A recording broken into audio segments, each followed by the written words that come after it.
vamos a tener un primer contacto con las cadenas de texto, porque su manejo básico es casi tan sencillo como podría ser el de un dato numérico. Por una parte, el tipo de datos es el tipo string, escrito así, con la S en minúscula. Si has programado en Java, por ejemplo, verás que en Java la S es mayúscula. Más adelante veremos qué quiere decir S en mayúscula, por qué en C# es minúscula y por qué aún así en C# también se podría poner esa S en mayúsculas. De cara a mostrar valores o asignar valores, usaremos comillas dobles. De hecho, lo que aparece en un writeLine, en principio, es una cadena. Por eso el uso más habitual de writeLine es usando comillas dobles. Si queremos mostrar el valor de un string en pantalla, la primera forma sería, como siempre, usando llaves cero, igual que cualquier otra variable. Si queremos que el usuario introduzca un valor, no hará falta convertir, porque con solo readLine el valor que nos devuelve es un string. Con lo cual sabemos que existe un convertoString, pero no nos hará falta en este caso. Y si queremos mostrar el valor de esa variable, una forma alternativa es usar el operador más, porque con el operador más juntaremos dos cadenas para convertirlas en una cadena de mayor tamaño. Es lo que llamaremos concatenar dos textos.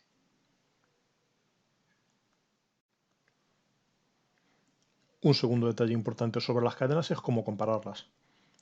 La idea está en que nuevamente, al contrario que en otros lenguajes como C++ y en la mayoría de casos al contrario que Java también, se pueden comparar con igual a igual, como hacíamos con los números y como hacíamos con los char.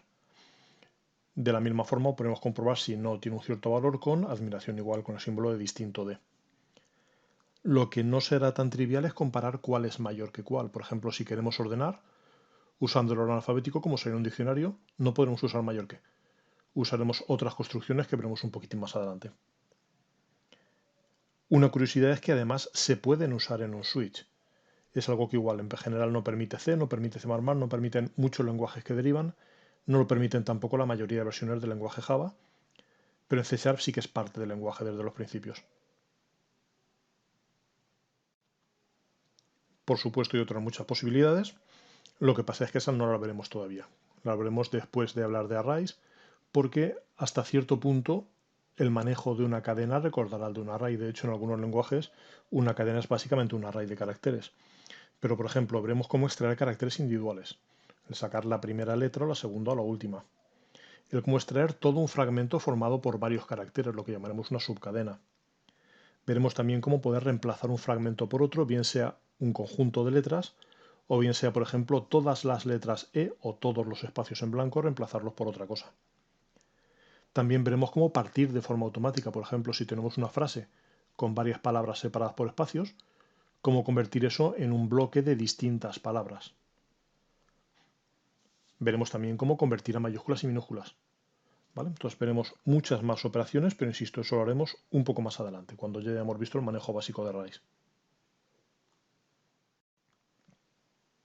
Como programa real, podemos hacer uno que nos pida nuestro nombre y nos salude. Entonces tendríamos una variable que sería de tipo string y que podríamos llamar nombre. Empezaríamos por avisar al usuario, diciéndole dime tu nombre. Y luego, insisto, leeríamos con console.readline, pero no sería necesario convertir a nada.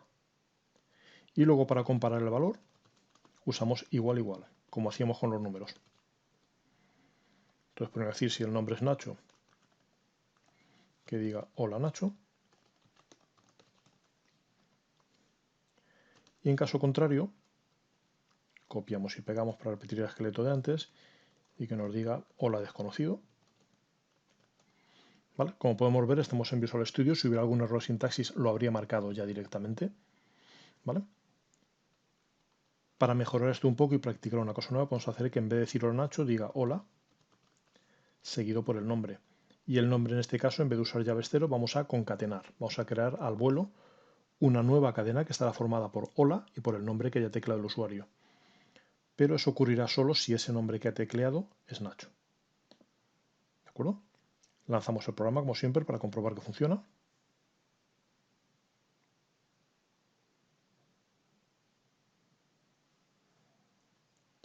Lo apartamos un poco para que se vea el fuente a la vez y poder comparar.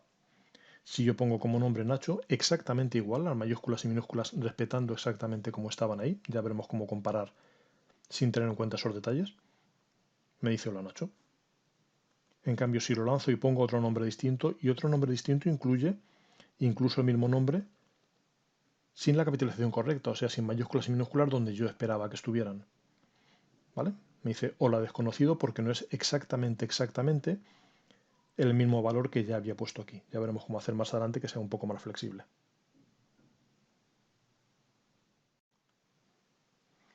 Como ejercicios propuestos, en este caso solo uno, pero uno que tenga un poco más de complicación. Lo que vamos a hacer es lo que sería el esqueleto de un traductor de un lenguaje a otro.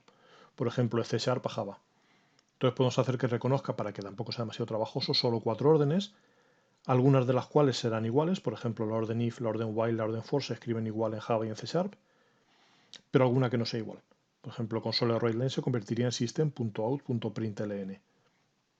Podrías hacerlo con if, podrías hacerlo con switch, o para practicar podrías en un mismo programa hacerlo primero con if y luego con switch y comprobar que el resultado es el mismo.